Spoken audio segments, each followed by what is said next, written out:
Yet another Mission Impossible is on the way. They just keep making them. So, if you guys are still into these movies enough to keep seeing them, you'll definitely also be into learning some lesser-known things about them. We guess. Maybe. We hope. Look, I don't know.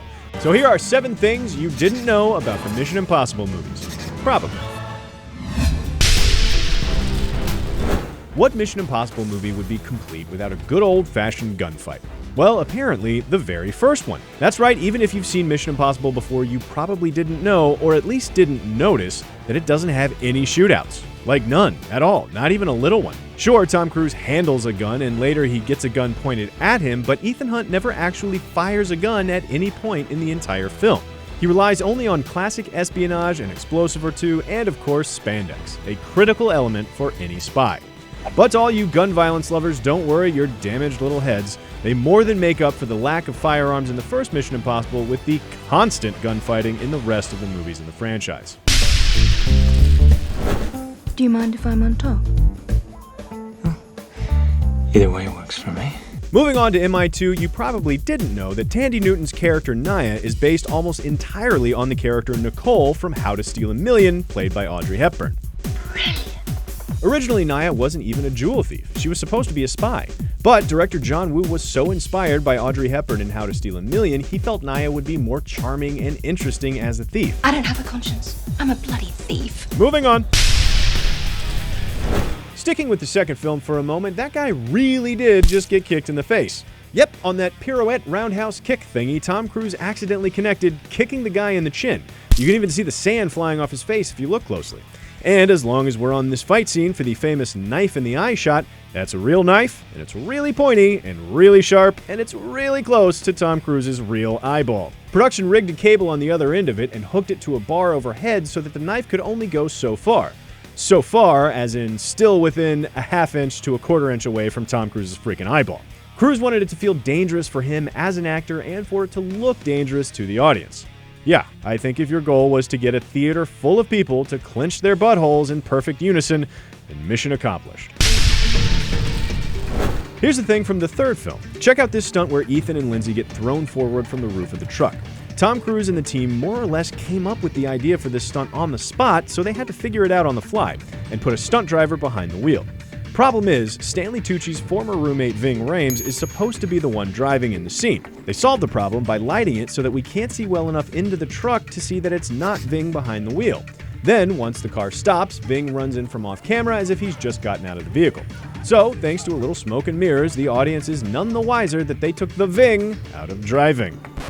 I'll see myself out. Right after these 3 things. Easy way to remember, blue is glue. And when it's red, dead. Let's jump into Ghost Protocol. There was a lot of press about this stunt where Tom Cruise scales the world's tallest building in Dubai, the Wiz Khalifa.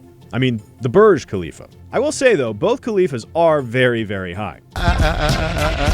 This stunt got a lot of press because Tom Cruise did the stunt for real. He does nearly all his own stunts in the Mission Impossible movies, which is pretty cool and also evidence of a severe midlife crisis. Anyway, you may not have realized that they had to take several windows out of the building to be able to shoot this stunt. Production had planned to remove only 3 windows, one for the cameras, one for the safety crew, and then one for Tom Cruise to climb out of. In the end, to film the sequence, they ended up having to take 26 windows out, which, by the way, is way more than 3. You know how Ghost Protocol has parts of it that were shot in IMAX? Well, did you know those IMAX sequences only exist because of The Dark Knight? How about a magic trick? Ghost Protocol's director Brad Bird was so inspired by the use of IMAX in The Dark Knight that he wanted the same feeling of scope and of a movie as a major event for his film. The Ghost Protocol team even consulted with Christopher Nolan's Dark Knight team to learn the ins and outs of shooting on IMAX and to become familiar with the whole process. Sort of like an IMAX crash course. Hopefully, the first lesson was on how to not break the IMAX cameras. If you don't know what I mean by that, then you haven't seen our episode on The Dark Knight, and therefore you should go watch it right now. Seriously, I'll wait. Back? Great. Moving on.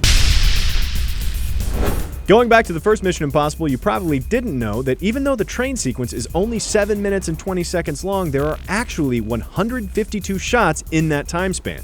That works out to almost 21 shots per minute. And that works out to, a lot of shots in a minute, or less than 3 seconds per shot on average if you want to be a mathlete about it. And some of the shots in the sequence got as little as a quarter of a second screen time, which is really, really short.